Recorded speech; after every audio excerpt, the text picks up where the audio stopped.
Hello बच्चे, good morning everyone. Ninth वाले बच्चे ध्यान देंगे। बच्चे ध्यान दो।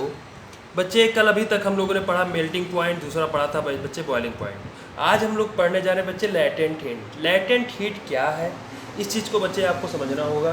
फिर इसको मैं इसके टाइप्स भी बताऊंगा। बच्चे दो टाइप्स होते हैं, लैटेंट हीट ऑफ वेपराइजेशन और लैटेंट हीट ऑफ फ्यूजन। ठीक है बाबू, दम कुछ नहीं है, बस थोड़ा सा आप समझने वाली बात है। ठीक है, ध्यान दो। जैसे मान लो मैं कहूँ आइस है तो 0 डिग्री सेल्सियस का होगा। ठीक है, अब क्या हुआ, इसने क्या किया बच्चे, कुछ हीट को बच्चे एब्जॉर्व किया। हीट को एब्जॉर्व करके ये वाटर में कन्वर्ट हो गया। वाटर में जो कन्वर्ट हुआ अभी भी ये 0 डिग्री सेल्सियस में ही है। यानी कि देखोगे आप, टेम्परेचर तो क्या सेम है। आप कहोगे यस सर, आइस भी 0 डिग्री सेल्सियस का और वाटर भी 0 डिग्री सेल्सियस का, और ये हीट एब्जॉर्ब किया।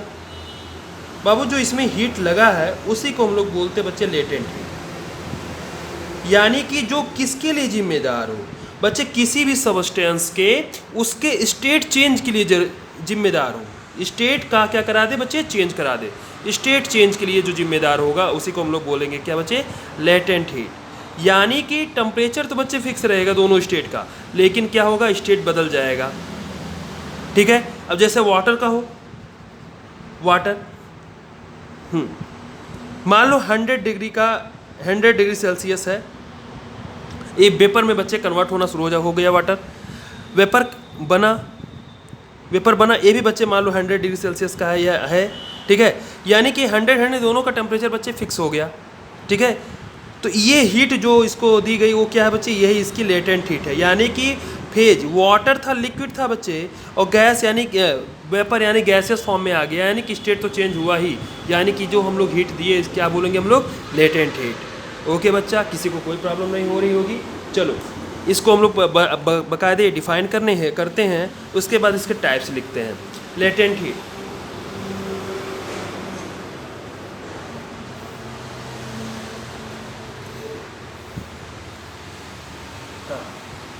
लिखेंगे हम लोग।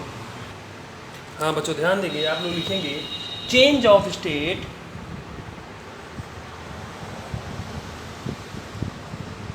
change of state takes place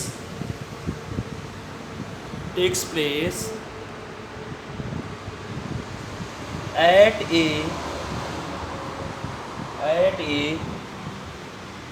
fixed temperature so long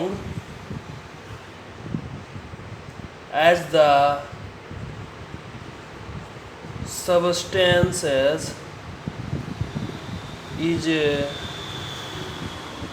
changing, its substance is changing its state when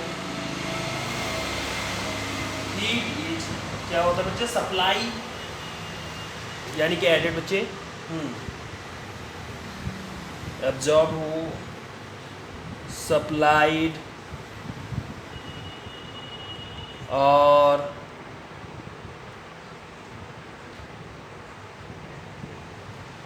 withdrawn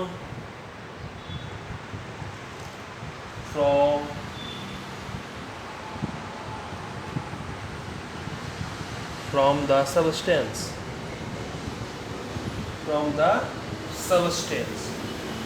हाँ। द टेम्परेचर कांस्टेंट था ना, यानी कि हम लोग लिखेंगे द टेम्परेचर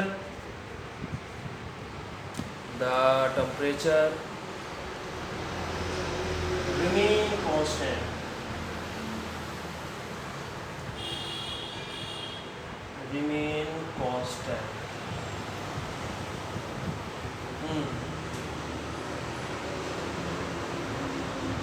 हाँ। अब बताओ बच्चा, क्या टेम्परेचर राइज हुआ, नहीं, तो हम लोग इसको भी लिखेंगे टेम्परेचर में बच्चे कोई चेंज नहीं हुआ, तो यानी कि हम लोग इसको भी लिख सकते हैं since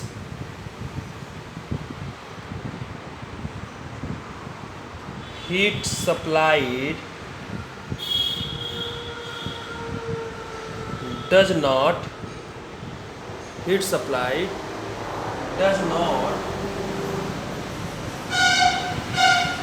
cause rise in temperature, does not cause rise in temperature, therefore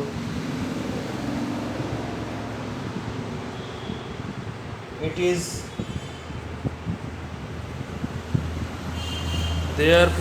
is considered to be hidden in the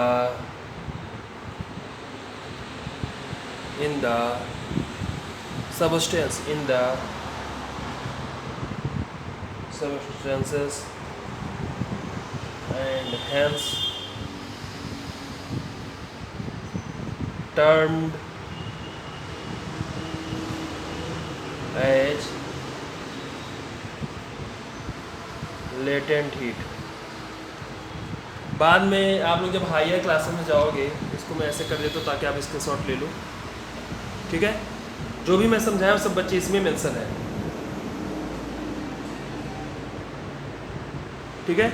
जो भी मैं समझाया हूँ आप लोग इसको एक बार पढ़ोगे समझ में आ जाएगा, ठीक है। हाँ, हिडन हीट यानी कि लेटेंट हीट के बारे में अगर बात करते हो, ध्यान दो, तो जो हीट एब्जॉर्ब की जाती है ना, उसको हम लोग Q=ml से भी लिखते हैं, या यहाँ पे लेटेंट हीट है। आप लोग जब हायर क्लासेस में पढ़ोगे तब आपको पता चलेगा और क्लियर होगा ये चीज़, ठीक है। Q=ml, m फॉर मास है, l फॉर लेटेंट हीट है। यही हीट होती है जो एब्जॉर्ब होती है, जो रिलीज़ होती है, ठीक है। हाँ, अब लेटेंट हीट कितने टाइप्स के बच्चे थे? 2 टाइप्स के थे, ठीक है। हाँ, ये आता है आपके एग्ज़ाम में आने की संभावना है। तो यानी कि अब हमारा पहला रहेगा टाइप्स, इसी में लिखोगे आप लेटेंट हीट, अगली लाइन से लिखोगे latent heat is of 2 types.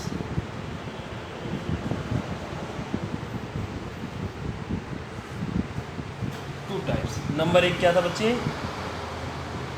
Latent heat of vaporization, और सेकंड क्या होता बच्चे? Latent heat of fusion. Latent heat of vaporization, latent heat of fusion, ठीक है। ये 2 टाइप्स हैं, ठीक है। अब लोग बच्चे हम लोग इसका डिफिनेशन पढ़ेंगे।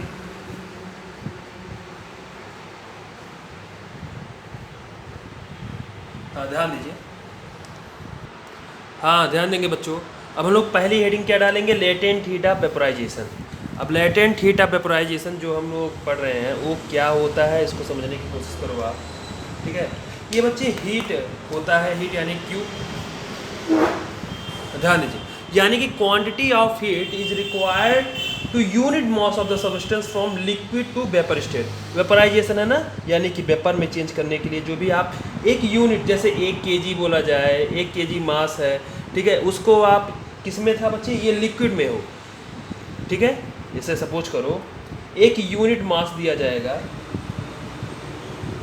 यूनिट मास जैसे बोल दिया गया 1 ग्राम मास है, ठीक है, ये लिक्विड था, इसको किस में कन्वर्ट कर दो बच्चे? किस में? वेपर में कन्वर्ट करने के लिए जो भी आप हीट लगाओगे उसी को हम लोग क्या बोलेंगे? Latent heat of vaporization. यानी कि हम लोग लिखेंगे इसका डेफिनेशन में, लिखिएगा, it is the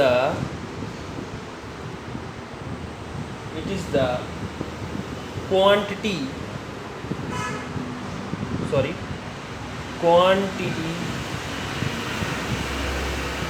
of heat, quantity of heat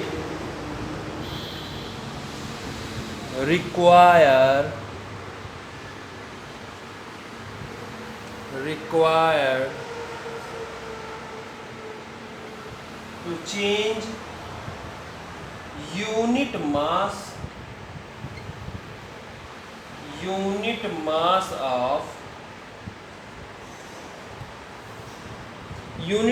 of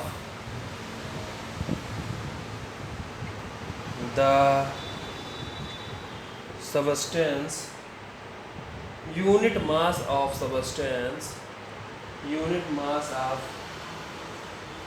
substance from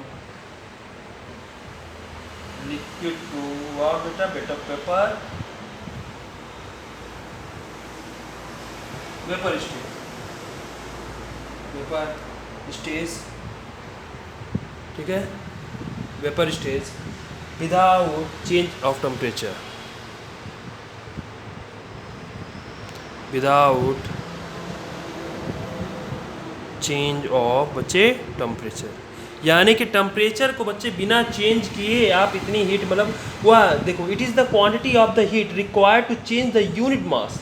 आप द यूनिट मास को बच्चे किसी भी सब्सटेंस की यूनिट मास को लिक्विड को वेपर स्टेट में कन्वर्ट करने के लिए जितनी हीट की रिक्वायर होती है उसको हम लोग क्या बोलते हैं, रिक्वायरमेंट होती है उसको हम लोग क्या बोलते हैं, लेटेंट हीट ऑफ वेपराइजेशन। ठीक है, जैसे एक एग्जांपल हम लोग लिखेंगे इसमें, ठीक है, बहुत सिंपल है, latent heat of vaporization, latent heat of vaporization आप किसका बेटा, आप वाटर इज 540 कैलोरी पर ग्राम। ठीक है, यानी कि पर ग्राम, यानी कि 1 ग्राम अगर दिया जाए क्या बच्चे वाटर, तो उसको वेपर में कन्वर्ट करने के लिए आपको मतलब कितनी हीट की बच्चे रिक्वायर होगी, 540 कैलोरी हीट की बच्चे नीड होगी। ठीक है, बच्चे समझ में आया? मैं बोला था बच्चे लेटेंट हीट क्या होता बच्चे, उसके फेज को चेंज करने के लिए टेम्परेचर चेंज नहीं होता बच्चे। मैं लिखा भी विदाउट चेंज इन टेम्परेचर, यानी कि मान लो ये जो मैं लिखा हूँ, फिर से एक बार मैं समझा रहा हूँ बच्चे, ये है वाटर, ठीक है, वाटर, और ये भी वाटर, सॉरी वेपर, ठीक है, टेम्परेचर दोनों का बच्चे 100 डिग्री मान लो, इसका भी 100 डिग्री मान लो, तो टेम्परेचर तो बाबू फिक्स रहेगा। यानी कि अगर आप 540 कैलोरी देते हो, अगर इसका वेट है बच्चे 1 ग्राम, ठीक है, अगर इसको वाटर को आप 540 कैलोरी देते हो, ठीक है, तो ये आसानी से वेपर में बच्चे कन्वर्ट हो जाएगा। ठीक है, और टेम्परेचर बच्चे सेम बना रहेगा, 100 डिग्री, ठीक है, 100 डिग्री बना रहेगा। ठीक है, आओ अगला हम लोग पढ़ते हैं बच्चे, लेटेंट हीट ऑफ वेपराइजेशन हो गया था, latent heat of fusion, latent heat of fusion. अब ये क्या होता है, बस उसी जगह हम लोग क्या कर देंगे बच्चे, सॉलिड को लिक्विड में कन्वर्ट करने के लिए जितनी भी हीट की ज़रूरत पड़ेगी उसको हम लोग क्या बोलेंगे, लेटेंट हीट ऑफ फ्यूजन। यानी कि लिखेंगे हम लोग, it is the quantity of heat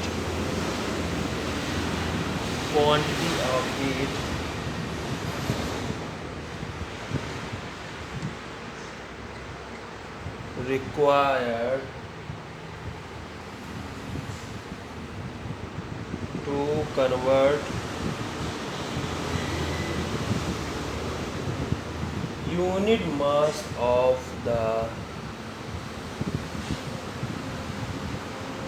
substance from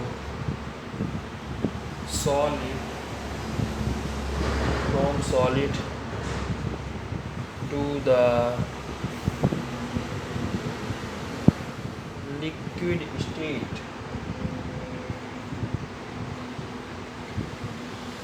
without change of temperature, without change of temperature. It is the quantity of heat required to convert unit mass of, क्या रखे हुए वो, solid to liquid, ठीक है, solid to the liquid state without changing temperature.